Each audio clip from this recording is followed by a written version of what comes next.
Hey everyone, Victor is here, and in this video I want to look at this rather interesting looking reaction. Now, from the first glance, it might seem like a simple aldol condensation where we're just making our alpha-beta unsaturated compound like here. But if we look closer, what's the deal with this carboxylate over here, and why the other ester is untouched? Well, that is because this is not a simple aldol condensation. This reaction is called Stobbe Condensation, and it has rather interesting mechanism. So let's take a look at it. So here is my starting materials and my reagents. I have this diester as my starting material, I have my ketone benzophenone, and I'm also looking at the base. And the very first thing that kind of jumps at me right away is that we have a non-enolizable ketone, which means that the only enolizable position that I have is the enolizable alpha position to my ester,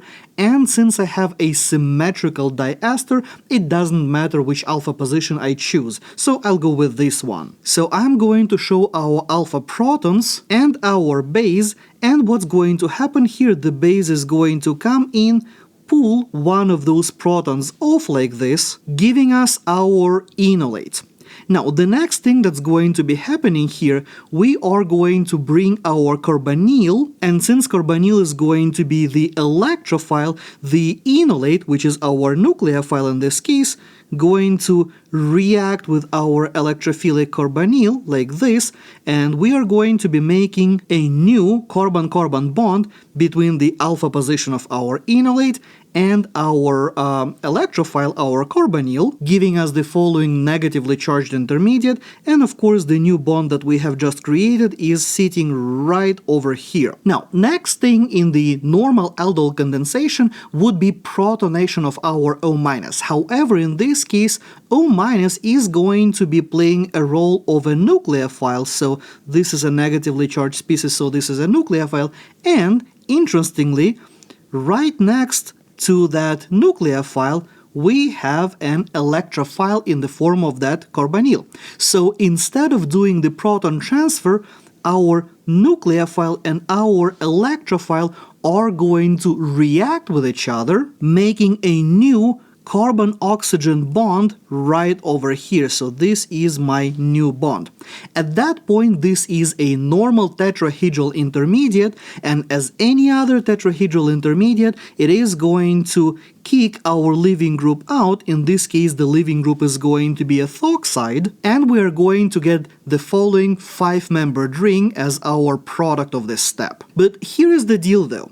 We have just kicked the ethoxide out, and we still have an enolizable position next to our carbonyl, which means that the next thing that's going to be happening here, our base is going to come in and re-enolize that position, giving us the following enolate intermediate. Alright, let's make a little bit more space here. Cool.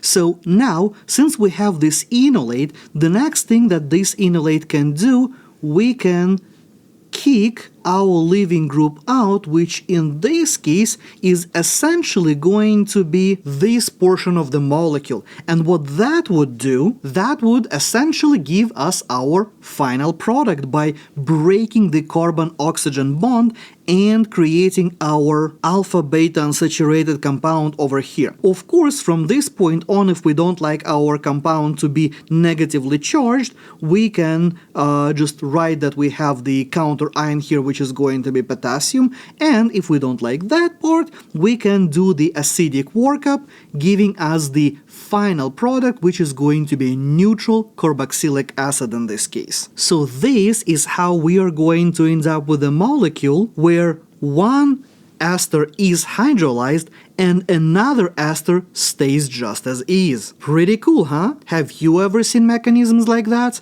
Let me know in the comments below. And as always, thanks for watching. If you learned something new today, boop that like button and subscribe for more organic chemistry awesomeness. Check out this video next, and I will see you next time.